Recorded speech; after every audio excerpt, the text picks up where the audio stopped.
Oi, Dorameiras! O que foi esse segundo episódio de A Coroa Perfeita? Eu tenho muito o que hablar aqui hoje. Já estou aqui com o meu caderninho da Barbie, cheio de anotações pra gente conversar muito, sério. Se você é nova ou novo aqui no canal, seja muito bem-vinda e muito bem-vindo. Aproveita e já se inscreve, curte, comenta e compartilha. E sem muita enrolação, me segue nas redes sociais e bora pro vídeo. Vamos começar pelo pedido recusado de casamento, gente. E que eu jurava na minha cabeça, por algum motivo, que ele iria aceitar logo de cara, né? Estava super enganada. Eu achei interessante que ele escuta as condições dela: dinheiro, irmão burro, mulher de sucesso e herdeira, bastarda, ou seja, isso a torna extremamente forte por ter enfrentado várias coisas que ele não consegue imaginar. Ela ainda inclui o divórcio e diz que ela assume a culpa toda. E pra dar-lhe mais um chequezinho na lista, ela fala que tem a beleza dela. Uma diva, né, gente? E o Grande Príncipe, ele dá simplesmente uma desculpa que eu não sei dizer se foi boa ou se foi muito ruim. Que ele diz que ele sonha em se casar por amor. Na verdade, eu fico pensando se realmente isso era uma desculpa ou não, né? Por todo o histórico que, pelo menos até o segundo episódio, nós temos sobre a vida dele. Que não é nem um pouco fácil. Uma coisa que nós temos que falar nesse segundo episódio de A Coroa Perfeita é o quanto a Hyo-jun é decidida e observadora. Mesmo sendo rejeitada, a mulher pensou em tudo, gente. Pelo amor de Deus. Como ela mesma disse, o Grande Príncipe sempre está cercado de pessoas falsas. E para se destacar e ganhar, ela precisa ser diferente. E se já não bastasse isso, ela ainda acrescenta que provavelmente o Grande Príncipe gosta de pessoas excêntricas como ela. E é uma coisa que eu super concordo. Ele provavelmente achava ela uma louca de pedra, mas devia ser caidinho por ela desde a faculdade. Uma coisa que eu não vou superar nem tão cedo é a perseguição que ela fez para conquistá-lo. Além de super decidida e observadora, ela tem garra, ela corre atrás, ela tem toda uma estratégia por trás. Resumindo, uma completa diva. Nós devemos pegar os nossos papéis e canetas e anotar várias dicas com ela. Recapitulando aqui, ela simplesmente pediu para um funcionário descobrir toda a logística, toda a agenda do Grande Príncipe para simplesmente estar ali presente em tudo. E o mais engraçado é que toda vez que ela aparecia, ela dava ali uma alfinetada dizendo que estava com saudades. Ela foi onde ele cavalga, atrapalhou o café da manhã dele, mostrou que sabe da agenda dele citando o trabalho voluntário com gatos, apareceu no sinal simplesmente do nada, brotou do lado dele no cinema dizendo que ia ficar o filme inteiro assistindo ele. E a gata até atrapalhou a corrida dele, gente. Coitado, o bichinho sofreu.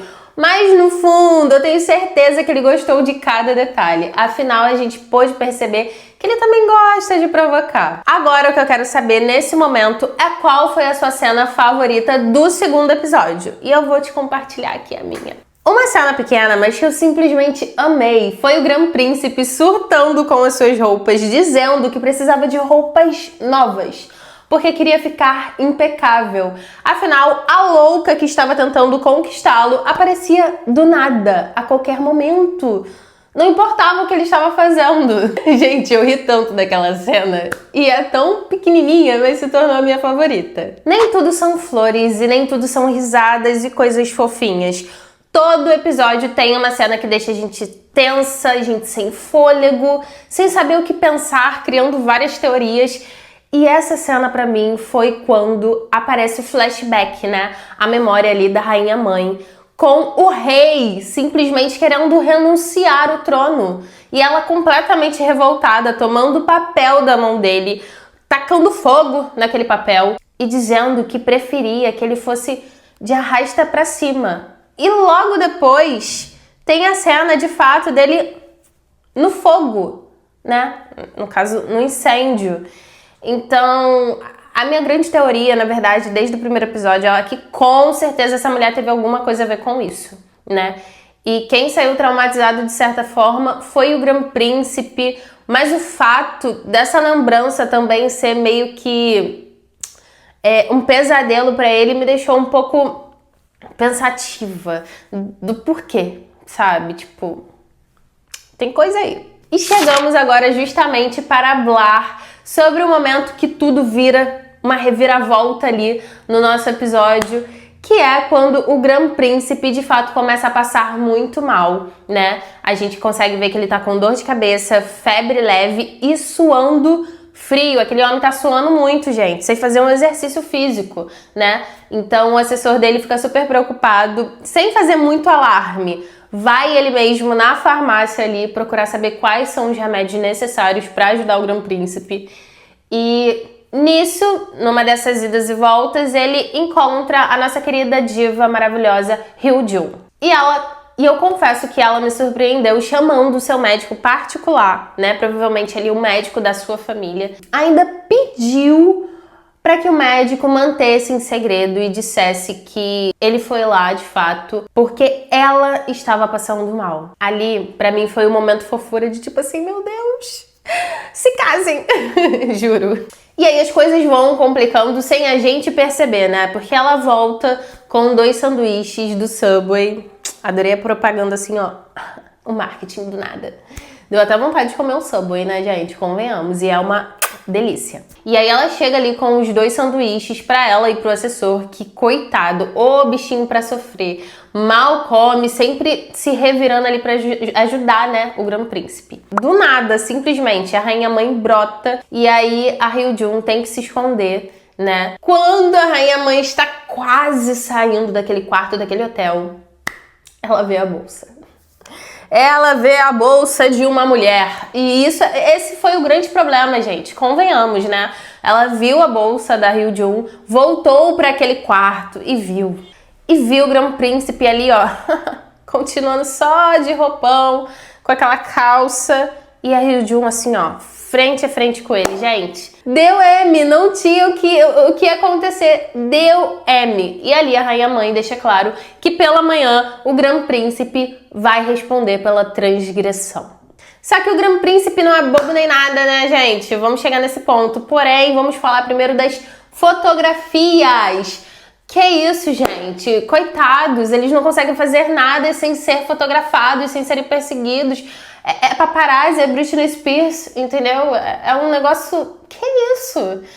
Me faltam palavras pra descrever. Não sei se eu fiquei com ódio, fiquei feliz, mas no fundo fiquei feliz. Por quê? Porque se não tivesse isso, de repente o casamento arranjado não teria acontecido, né? Então vamos lá. Relembrando as fotos que os fotógrafos simplesmente disponibilizaram na rede.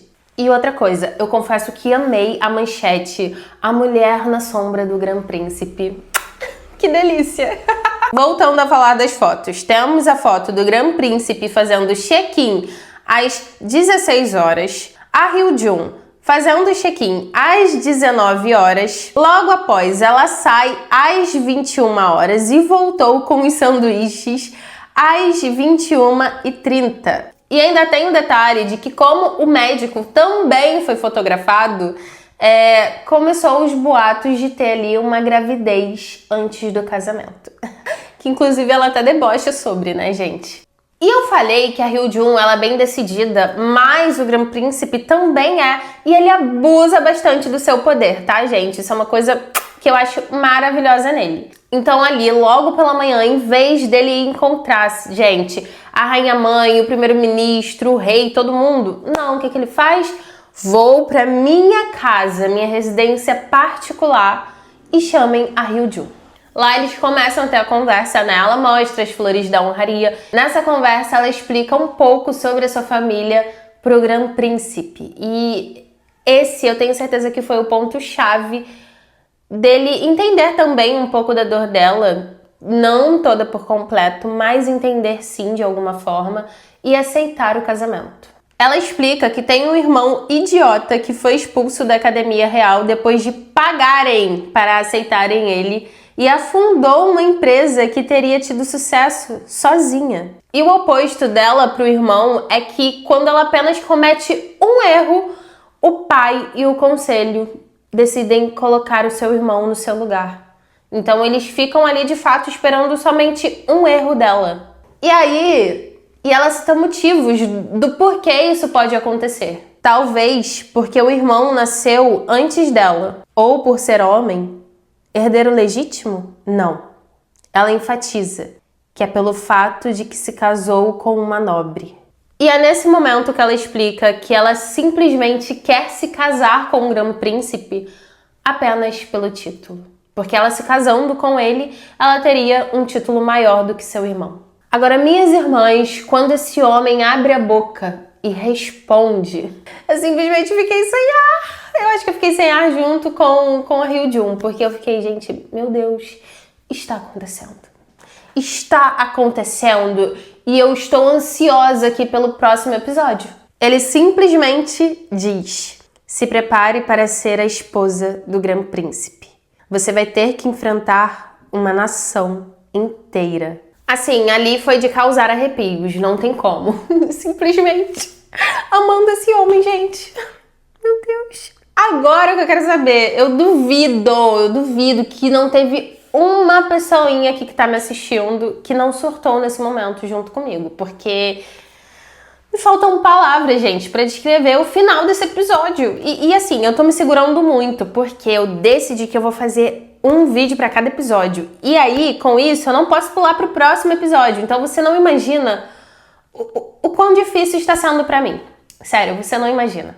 Agora, não esquece de comentar a sua cena favorita se você ainda não comentou e a cena que você mais surtou. Porque, assim, eu acho muito difícil não ter surtado com esse final. Mas se você surtou com alguma outra parte do episódio, comenta aqui. E se você tem indicações de outros doramas, não esquece de comentar também. E olha só, não vai acabar o vídeo sem antes de você se inscrever, curtir, comentar, compartilhar e me seguir nas redes sociais. Anda, tô esperando. Agora sim. Um beijo e até o próximo vídeo.